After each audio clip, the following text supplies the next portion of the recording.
প্রিয়জনের বিয়ে হয়ে গেছে, তার সাথে তাই এখন আর কোনো রকমের যোগাযোগ নেই।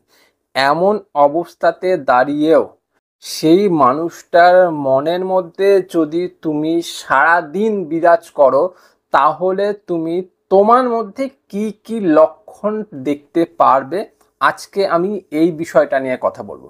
যদি মনে হয় আজকের ভিডিওটা তোমাদের ভালো লেগেছে, কথাগুলো শুনে মনের ভেতর একটুও শান্তি লেগেছে, তাহলে প্লিজ ভিডিওটাকে দেখার সাথে সাথে লাইক করে দিও আর চ্যানেলটা সাবস্ক্রাইব করতে ভুলো না।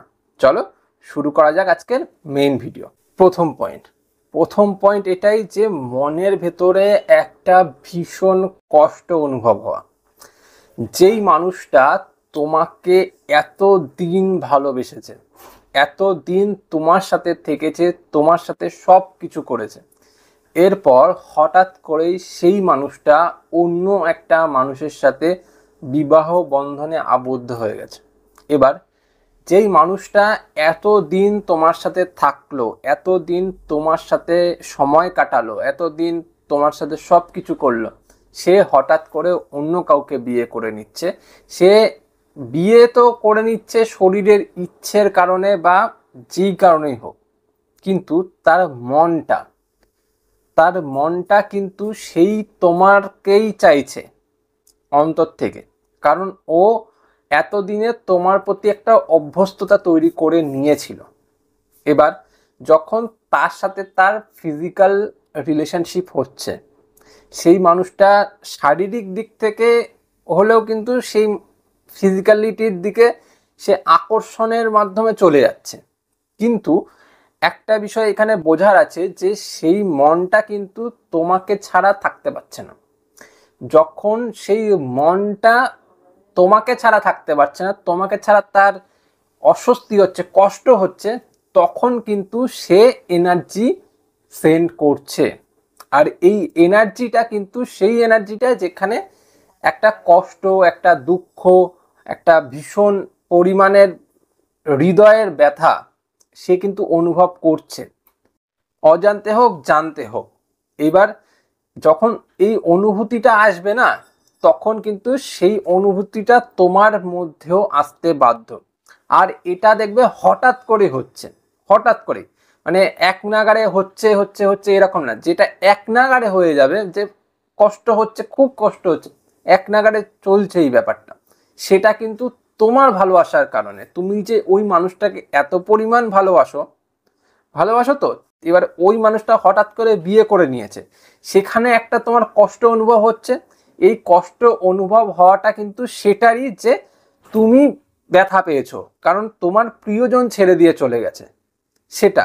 এবার যেটা হঠাৎ করে আসবে, সেটা কিন্তু সেই মানুষটার ওই না মেনে নিতে পারা ব্যাপারটা, যে সে শারীরিক সম্পর্ক তো করছে কিন্তু সেই মনটা মেনে নিতে পারছে না, সেই আত্মাটা মেনে নিতে পারছে না, কারণ সেই আত্মাটা তোমার সাথে লিঙ্ক আপ হয়ে আছে, ওই দুটো মানুষের সাথে লিঙ্ক নেই। বুঝতে পারলে? তো এখানে কিন্তু তোমার চাপা কষ্টটা যদি হঠাৎ করে আসে, খুব বেশি পরিমাণে হয়, তাহলে কিন্তু এটা একটা বড় প্রমাণ যে সেই মানুষটা অন্য কারোর সাথে বিয়ে করে নিয়েও তোমাকে সারা দিন মনের ভেতরে রেখে দিয়েছে, তোমাকে সরাতে পারছে না। বুঝতে পারলে? সেকেন্ড পয়েন্ট, দেখো সেই মানুষটা তোমার সাথে নেই এখন, এটা আর আসবে বলেও আমার মনে হয় না, ঠিক আছে? কিন্তু সেই মানুষটার মনের ভেতর যে তুমি আছো, তোমাকে নিয়ে যে তার একটা ইচ্ছা, অনুভূতি, আকাঙ্ক্ষা এখনো আছে, সেটার প্রমাণ আমি এখানে দিতে পারি। যে তোমার মনের ভেতরে একটা এমন অনুভূতি হবে যেখানে না তুমি সারাক্ষণ শুধু অস্থির থাকবে, অস্থির। তোমার দেখবে ভেতরটা না কেমন একটা চাক বাঁধা এমন একটা অবস্থা দেখবা, যেখানটাতে তোমার কোনো কিছু করতে মন চাইছে না, কোনো কিছু বুঝতে মন চাইছে না, কোনো কাজে মন বসাতে পারছো না, বা এমন একটা ফিলিং যেখানটাতে তুমি না কোন একটা দুশ্চিন্তায় ভুগছো, বা মানে তুমি কাউকে মেনে নিতে পারছো না, এই রকমের একটা ফিলিংস তুমি মনের ভেতর টের পাবে।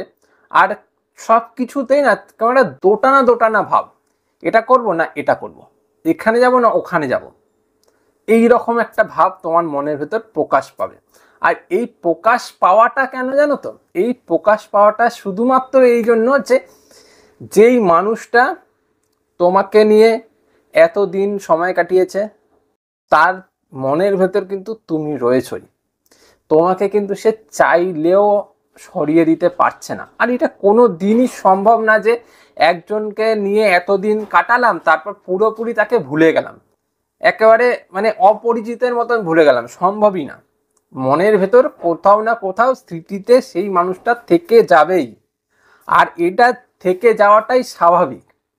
কারণ তোমার তো মেমোরি লস হয়ে যাচ্ছে না যে তোমার মেমোরি লস হয়ে গেছে তুমি সবকিছু ভুলে গেলে, একবারে সম্ভব না।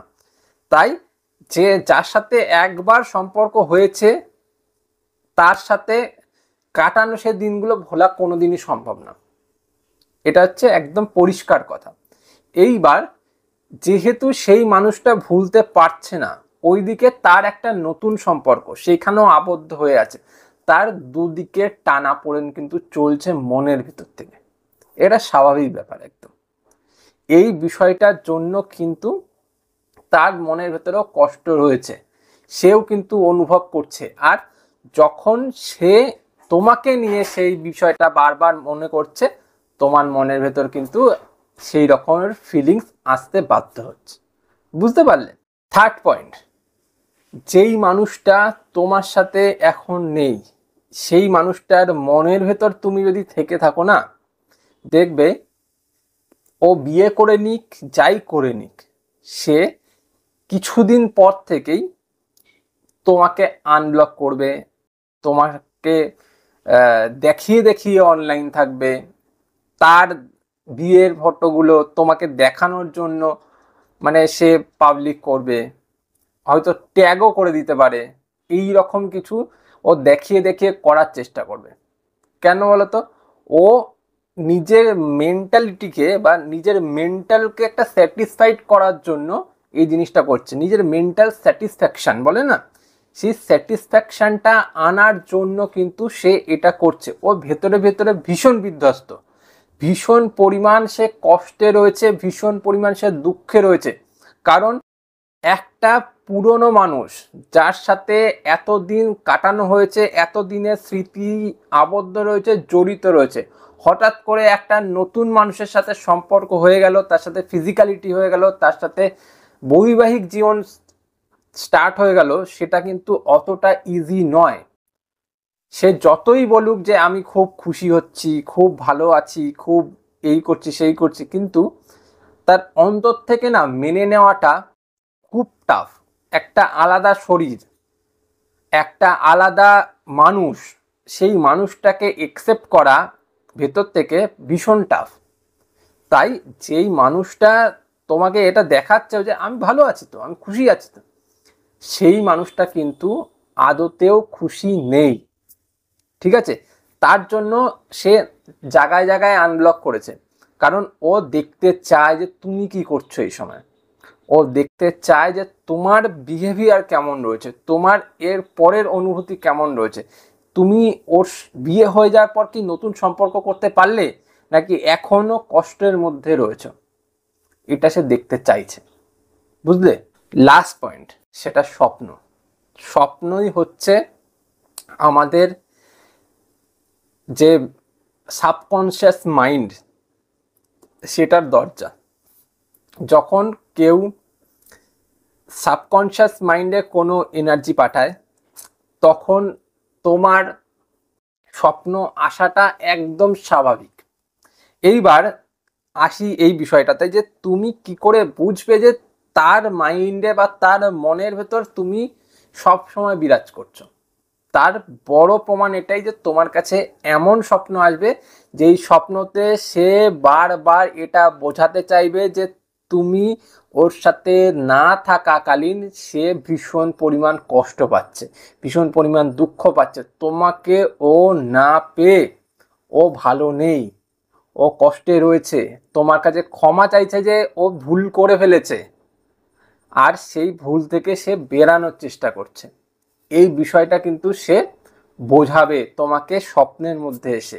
বারবার তুমি স্বপ্ন দেখতে পারবে, বারবার সেই মানুষটা তোমার কাছে এসে ধরা দেবে, বারবার সেই স্বপ্নতে সেই মানুষটা এটা বোঝানোর চেষ্টা করবে সে ভালো নেই, সে কষ্টে রয়েছে, সে দুঃখে রয়েছে, সে অন্য সেই শরীরটা বা অন্য সেই মানুষটার সাথে একদমই খুশি নেই।